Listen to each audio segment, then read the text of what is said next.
Have you ever heard a whistle in the dark? When no one was there? In the Philippines, people say that sound isn't just a breeze, it's an invitation. And you might not like who answers. On the island of Mindoro, nights fall heavy and alive. The jungle hums with insects and the sea whispers against the shore. But one sound is always missing: no whistling. Not from fishermen, not from children, not from anyone who values their life. They call it Bawal Sumi Paul Sagabi, never whistle at night. Locals believe the sound of a human whistle slices through the veil between worlds, calling the spirits that wander the mangroves and rice fields. Some say it draws the encanto, mischievous nature spirits who can steal your voice or lead you into the forest, never to return. Others whisper of the tiyanak, a creature that cries like a baby but hunts like a demon. But for one young man named Rico, it was just a superstition. One humid evening, he and his friends sat by the beach after a long day of fishing. The moon was bright, the tide low, and the laughter easy.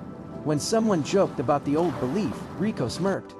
"It's just wind and shadows," he said. And then, to prove his point, he puckered his lips and whistled a sharp, clear note into the night. The beach fell silent. At first, nothing happened. Then the whistle answered back, faint and coming from the dark tree line behind them. The group froze. Rico laughed nervously and whistled again, a little louder. The reply came instantly, closer this time, mimicking his tune exactly.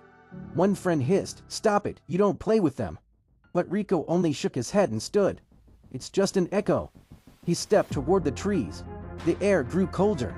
The smell of salt and dirt turned sharp and metallic. Then the sound changed. Not a whistle, a low, guttural hum, like something breathing just beyond sight. Leaves shifted though there was no wind. The moonlight dimmed as if swallowed by mist. Rico's bravado vanished. He stumbled back toward the group. But every step he took, the hum followed, circling, closer and closer. Finally, an old fisherman who had been watching in silence spoke a single word. "Tamana, enough."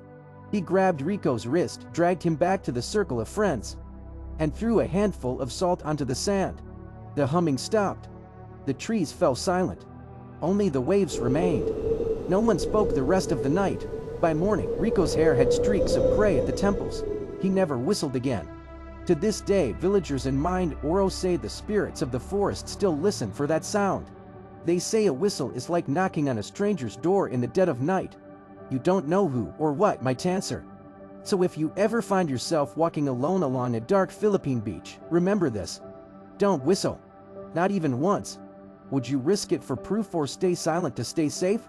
Tell me in the comments, would you dare whistle at night?